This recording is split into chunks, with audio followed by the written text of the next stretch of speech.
A new spring in Kurdistan? Probably not, but a future is looming. A column by Fréderike Geerdink. It was a beautiful sight how the new elected mayors in several Kurdish towns broke down the barriers around the municipality buildings that the AKP had erected while they were illegally ruling. A new spring in Kurdistan? Literally, yes, and I'd love to be there to see nature burst open. But politically, we better buckle up. On social media, I saw the footage of two municipalities that fully opened again for the public, both in Urfa province. The first was in Viranşehir, where the X-ray system was removed and the green wired fence construction on the low wall around the municipality building was dismantled.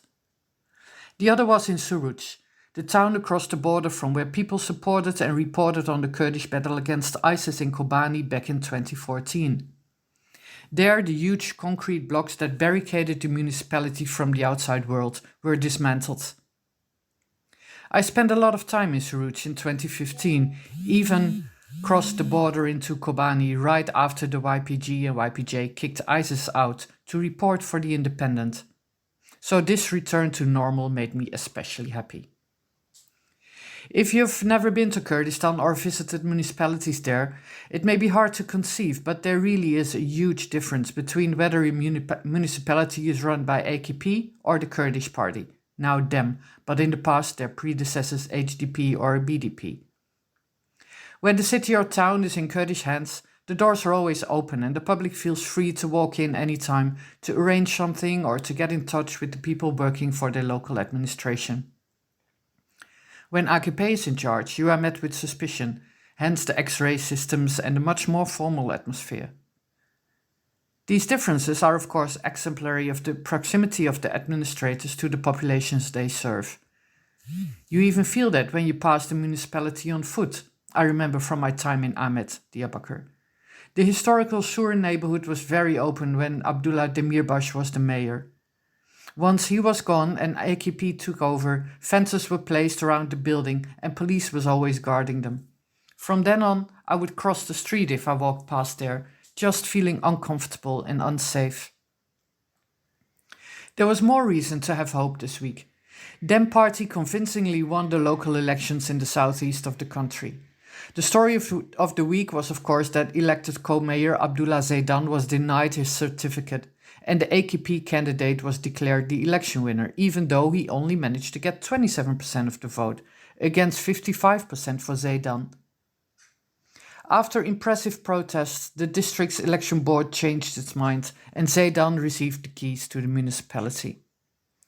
But is this the spring we've been longing for? I hate to temper your enthusiasm, but no, I don't think this is the spring we've been waiting for. Zeydan initially didn't get his certificate because the Ministry of Justice had ordered on the Friday before the elections that his approval to run as a candidate had to be withdrawn. And that just didn't make formal sense. They want to ban the Kurdish mayors from serving the people, but they want to do it according to the laws they have made up. So my prediction is, and I hardly do predictions, but about this one I'm confident enough to write it down, that AKP will make up some new accusations against the Kurdish mayors and start procedures against them. The whole charade with Zeydan is indicative, but also what unfolded on election day. The tens of thousands, I'm not exaggerating, of soldiers who were transported to Kurdistan to vote in towns where they had been registered just days before, swifting the vote in AKP's favor.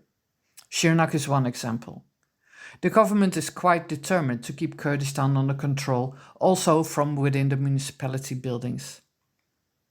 But Erdogan is weakened, right? CHP has become more powerful now, and even though this is just on a local level, it will probably give AKP less room for suppression of Kurds, right?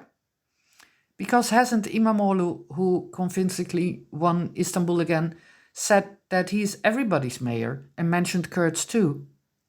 And didn't CHP send a delegation to Van as well to advocate for Zeydan's right to be officially installed as mayor? True, but I don't think that will help at all against what's likely to come in Kurdistan. I would like to point to what happened in districts in the southern city of Adana, where CHP won most of the districts. The CHP mayors too ordered a change to the municipality buildings, just like the Dem party mayors organized the removal of AKP's barriers. They hung new name signs, adding TC to the municipalities' names. TC means Türkiye Cumhuriyeti, Republic of Turkey. This is used by old-fashioned Kemalists as a way to identify themselves and distinguish themselves from the green Islamic Kemalism of the AKP. This explains the larger picture. AKP and CHP may be battling each other fiercely and they accept each other's wins, but that is all within the structures of the state they build and defend. The state that by design denies Kurds their rights. Neither AKP nor CHP are interested in rebuilding Turkey into a land where everybody's identity is respected, where people can live who they are in full freedom. I don't do predictions about a post-Erdogan era in which maybe, just maybe, İmamoğlu will win the presidential elections in 2028. But I do know this, the Kurdish struggle will have to continue, also if my prediction is wrong and the AKP lets the Kurdish mayors do their work until the next elections. I trust on the Kurdish movement to do that. This week's victory may signify a new spring. They may not signify a new spring. They do offer a glimpse into the future, in which the movement will be successful. Fréderike Geerdink is an independent journalist. Follow her on Twitter, @Geerdink, or subscribe to her weekly Kurdistan newsletter. The link is in her Twitter bio.